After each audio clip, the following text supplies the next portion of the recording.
Мырза, ошо жарнамага чейин сөз кылып кетпедик, иргүү боюнчачы жарандарыбыздан аң сезими даяр болгондо деп кеттиңиз да, эми баары бир ал үчүн шарт керек го. Мисалы, ошондой челектерди коюп, буга пластикти саласыздар, буга тамак аштын калдыктарын саласыздар деген туура го дейм да менимче.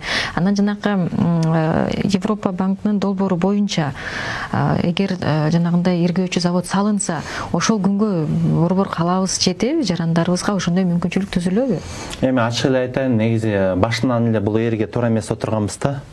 Мен бул жумушка былтыр эле келбедимби? Былтыр эле келип жаңы мындай анализдеп терең баарын ойлонуштурсам, башынан эле бул проект туура эмес түзүлгөн экен да. Мен өзүм кесибим экономист. Мели ошол Таштанды иргөөчү завод Кудай буйрса салынат дейли да. Салынсын, миллион деген акчалар кетсин. Ошо ишкана киреше алып келеби? Анткени мына быйыл эле былтыр мына 40 миллион сом биз ошол кредит төлөдүк да. Быйыл 40 миллион сом төлөп атабыз да. Эгерде ошо Таштанды иргөөчү завод салынып бүтсө, ал кредит 100 миллионго өсөт да. Ишкана жыл сайын 100 миллион төлөш керек да. Киреше булактар каяктан? Анткени Таштанды иргөөчү жана линияны ачып алгандан кийин ал жерге да жумушчу аласың да. Алардын айлыгын төлөш керексиң турабы? Ошодон бирдем артабы тиги кредит төлөгөнгө? Мына маселем баары ушул жерде турат да. Ошондуктан мен ачык эле айтам да, бул ошол акчаны тияктан завод курбай эле, ошо шаардан элечи ар бир мусорный площадкалар даяр да. Ошол жерге видео көзөмөл коюш керек, мыйзам кылыш керек. Эгерде сен сорттосоң, сага момдай жардам киреше болот, сага кандай бир мотивация. Сен ошондой таштап салсаң, момдай жазасы болот деп видео көзөмөл кылып, мындай элди үйрөтсөк болмок да, акырынанчы. Эми Өзбекстанда сорттоп атпайбы? Ошондой киши бар, атайын таштан алып келесиң, же өзүң сорттоп келесиң, же өзү сорттоп берет, мындай айткандачы. Алыс барбай эле ошо Өзбекстанда сорттоп атат да. Анан бизде эле ошол мындай айтканда площадкалар даяр. Жаап коелу бир жагын, жаап видео көзөмөл коюп коелу, пластигинди бияка ыргыт, тамак аштын калдыктарын бияка ыргыт, калгандарын бияка ыргыт деп кылып койсок, ушул жерден эле барып биригип, мындай айткандачы. Азыр ошол киреше алып келерине, ошо Таштанды иргөөчү заводдон мен күмөнмүн да. Анткени ал эң эле мындай пайда түшө турган жана пластик деп атпайлыкпы? Аны бомждор сорттоп кетип атат. Жанагындай мыйзамсыз пункттар көп, алар чогултуп, алар киреше көрүп атат да. Ошо пластик жанагындай втор сырье деп коет. Мен санап көрдүм, бер жагы эле ай сайын ошодон 500 миң тире миллион доллар түшөт экен да жалпы. Ал бардың азыр мындай жеке сол чөнтөктөргө эле кетип атат да. Анан ошо тиги тазалыктын балдары да ошо сорттоп иштейт мындай айткандачы. Биз азыр мейли акчанын баарын тең сарптап алалы тиякачы. Азыр эле ошо кредит төлөгөнгө эле кыйналып атабыз да. Эгерде ошо 40 миллион болбой 100 миллион болуп кетсе кантип төлөйбүз ал кредиттичи? Ошондуктан бул мындай айтканда маселенин өзөгүнөн баштасак болот эле да. Ооба, бул абалдан чыгуунун жолундагы кийинчерээк дагы бир жооп берип кетсеңиз. Азыр болсо телефон чалуу бар экен, кабыл койсок. Алло, саламатсызбы? Саламатсызбы?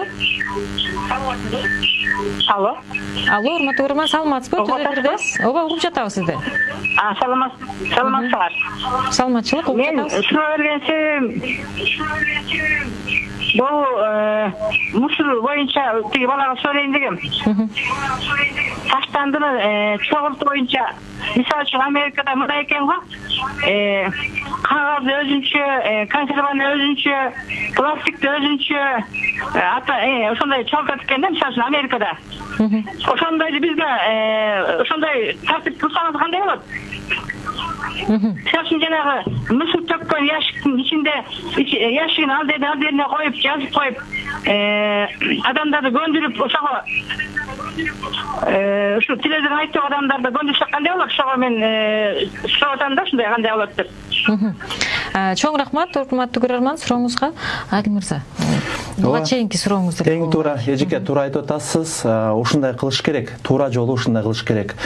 Бул ошол жана ящиктерди коюп койгонго, видео көзөмөлдү коюп койгонго ким сорттоп атат, сорттогон жок, баары тең азыр каражат бар. Анан мен корккон себебим ошо туура эмес жакка кетип калып атат окшойт деп атам да. Ошол мусор иргөөчү жана завод курбай эле негизичи сорттогонго өтсөк жакшы болот эле да. Бүт эле жер сорттоп атпайбы? Жанагындай жаап татынакай кылып сорттосок ошого каражатты эле могу каражатты ошокко жумшасак жакшы болот эле да. Бирок эч кимди ынандыра албай койдум да, ал боюнча проект жазып койгом. Ушул каражат жетмек да.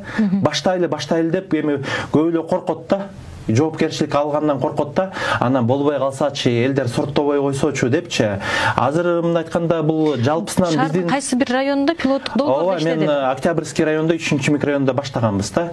Жеке компаниялардын күчү менен мындай айтканда бюджеттен бир тиын кетирбестен биз баштап көргөнбүз. Элдердин баары жакшы кабыл алган, колдогон. Анан ушуну улантып берсек эле жакшы болмок да, ишке ашырып, мындай айтканда соң болмок элге дедилечи. Анан элдин азыр кээ жанагы чет жактардан да жана эле мусор бакка ысык чокту салып салат да, көмүрдүн чогу. Анан ичи күйөт. Анан ар бир жана мусорный бактын баасы 220 еврого келген. Алар силердин акчаңар, силер жана мусорго төлөгөн акчадан төлөнөт да. Анан кийин ал болсо мусоробузга түшкөндө мусоробуз күйүп барат. Анан ошо чок полигонго барат, анан өрттөнөт да. Ошон үчүн мен айтат элем, ошол чок салганга тыюу салынса жакшы болот эле да. Анан жанагы швеянын жана калдыктарын таштап кетет да. Андан көрө өзүнчө бөлүп туруп, анан жана токмокто деле бар турбайбы, перчатка жасаган жери бар экен. Синтепон болсо, анын баарын переработка кылсак жакшы болот эле да, чын айтканда. Маалыматтын да жоктугунан. Жоктугу менен болгон эле мындай тазалык муниципалдык ишкана менен биргеликте катуу эле иштеш керекпиз. Биякта болгону иштеш керек болуп атат да. Анан кийин жалпы таштандыны баары чогулуп барып туруп, силер болсо мусор бакка саласыңар, тазалык алып кетет, бизге төгүп салат да. Анан ким жаман, биз жаман болуп калып атабыз да, акырычы аягы бар. Көрөрманыбыздан телефон чалып келип калыптыр, кабыл алып койсок. Алло, саламатсызбы? Алло, саламатсызбы? Менде бир эки суроо бар эле Адил мырзага. Угуп атабыз. Конечно, биринчи суроом, Адил мырза, ишиңе ийгилик болсун дейм. Анан могу тазалык деп пикир атабыз. Тазалык негизи жакшы эле иштеп атасыңар. Анан могу жерде тариф маселесин да караш керек. Бир үйдө 10-15 жашагандар бар. Общежитие, квартира салып алгандар бар. Ошолордун баягы жашагандарды тактап туруп тариф маселесин. Шуну бир мэрияда бир көтөрүңүз. Анан кийин экинчи сунушум. Айбек мырзага айттыңыз. Сизди бир Японияга ошо тазалыкты кандай жапон туугандар иштетет, ушу жөнүндө бир барып туруп бир тажрыйба алып келсеңер. Болгон ушул. Ишиңе ийгилик. Рахмат. Эми тариф маселеси сизге караштуу эмеспи? Биринчи экинчи сурооңузга жооп берейин. Мен өзүм чет өлкөлөрдө көп болгом да, мунун баарын кайдан билем да, өзүм көзүм менен көргөн үчүн билем. Японияда мисалы таштанданы 16 түргө сорттойт да. Жанагы эле коланын бутылкасы бар го, ошонун капкагын өзүнчө саласың, этикеткасын сыйрып туруп өзүнчө коесуң, бутылканы өзүнчө саласың. Анан батарейканы өзүнчө мындай 16 түргө адамдар мындай кичинекей эме бар, бөлмө бар, кирип өзүң сорттоп барын салып коесуң да, туура.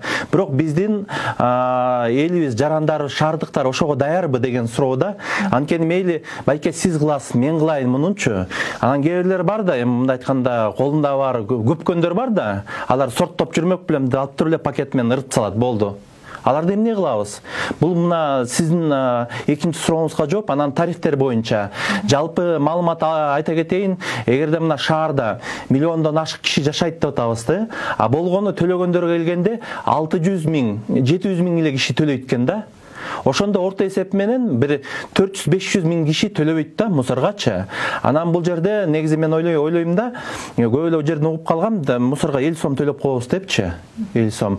А эмнеге 50 сом төлөйт деп мен таң калып атам да, мусорго ар бир жаран баладан баштап чоңдорго чейин 22 сом 50 тиын төлөш керек. Болгон эле пенсионерлерге 6 сом да. Калгандарын баары тең ошо төлөш керек эле. Анан жалпысы баары төлөсө, мындай айтканда каражат көп түшмөк да чынында. Анан бул жерде бул иш болсо квартальный, участковый, домкомдордун иши болуш керек эле да. Эми чын айтканда баары эле билет да. Кантип эле домком билбесин да, кайсы үйдө канча квартирант жашап атат. Анан кийин баары эле мен ойлойм, бул коррупция эле болуш керек. Эми могу мынакта 8 квартирант жашап атат, 20 киши жашап атат 8 квартирада. Баарын эметпей эле койт, могу 100 сомду алчы же 200 сомду алчы деп койсо, калгандарын баары төлөбөй жатпайбы?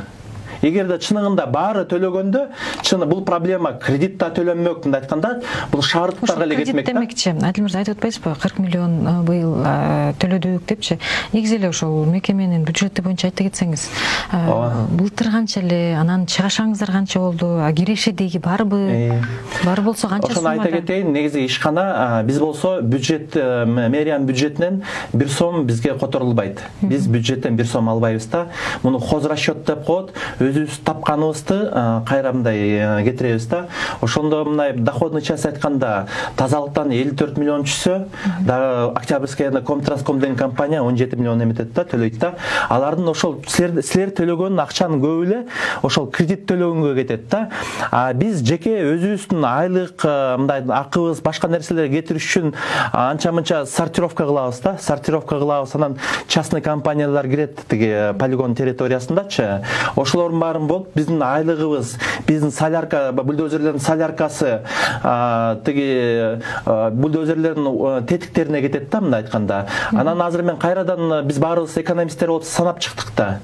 Азыр дагы мындай үнөмдөсөк болот да, дагы кыскартып үнөмдөсөк, ошондо мен айтып атпаймынбы, 20-30 миллион калып калат экен киреше катарычы. Эгерде ошол тыйынга тийбегенде, тийбесечи, аны прибылдебей тийбей эле өзүнчө счетко чогултсак, эмдиги жылы кредиттин суммасы өсөт. Мен айтып атпаймынбы, эмди жылы бир 80-85 миллионго чейин барат, анан 100 миллионго чейин барат. Азыр чогултуш керекпиз да.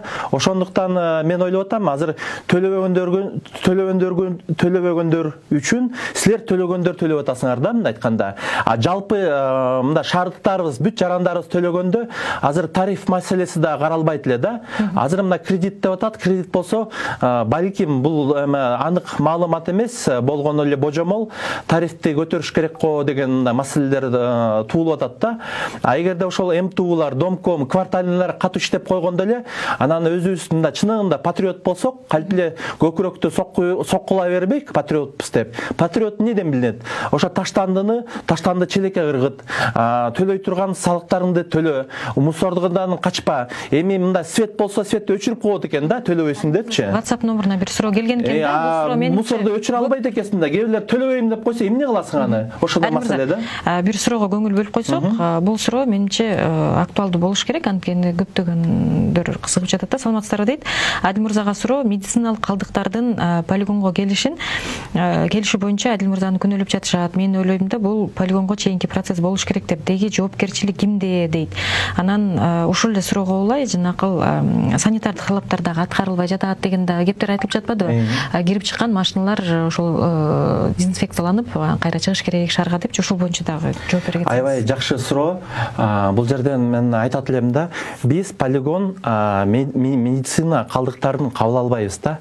Договорда түзбөйбүз. Бизге баягы үйдөн чыкканда эле таштандыны кабыл алыш керекпиз да. Анан мына силер эмне кылдыңар? Оордуңар, үйдөн капельница алдыңар. Жалпы таштанды менен пакетке кырыттыңар, пакетти буудуңар, барып таштанды кырыттыңар. Таштандыдан бакыт мен кол менен эч ким эметпейт да. Ал машинанын ичинде төгүлөт, сыртын баары туюк, пресс менен жабылат. Таштанды полигонго алынып келет, ал жерден төгүлөт. Бир төгүлгөндө эле бир 10 тонна төгүлөт да. Анан ар бир пакетти биз ачып жүрбөйбүз да. Ичинде эмне бар депчи? Ичинде ошо медициналык калдыктар барбы, жокпу депчи? Ошондуктан бизди күнөөлөгөн туура эмес. Негизи ошол жаран ким ошол медициналык калдыкты, ошо шприцти, ошол капельницаны ким ошол калдыктарга кошуп ырыткан киши жоопкерчилик ошонун мойнунда да. Жана кирип чыккан унаалардын анан кийин кирип чыккан унаалардын баары дезинфекция болуш керек, айткандачы. Ошол аталып жатабы? Анан элестеткиле, ошо бир машина келгенде суу толтуруп хлорка салыш керек да. Күнүгө бизге 100-150 машина кирет да, 100-150. Биз эми хлорканы чачып коюп атабыз. Бирок жана суунун ичине кирип чыкканга бизге каражат керек да. Анан баарыбыз эле айтып атабыз, бул болсо экология зыян депчи. Экология зыян болсо бизде мына Министерство экология деген бар да. Ошол жерден өкмөттөн бизге каражат бөлүнсө жакшы болот эле да. Азыр биз токолдун эле балдарыбыз да. каралбай калганбыз, эч кимге керегибиз жок. Келишинче жанагындай чачып жатасыз. Биз чын айтканда аны кылып атабыз. Биз жоктон бар кылып атабыз. Жоктон бар. Жакшы, рахмат Адил мырза. Тилекке каршы биздин берүүгө бөлүнгөн убакыттагы билинбей аягына келип калды. Биздин студияга келип кечки убакытка карабай маек көрпериңизге ыраазычылык билдиребиз. Бул шаардыктар программасы болду. Бүгүн биз Бишкек санитардык полигонунун тууралуу маек кылдык. Студиябыздын коногу полигондун башчысынын орун басары Назаров Адил Качкынбекович болду. Кийинки чыгарылышка чейин саламатта калыңыздар.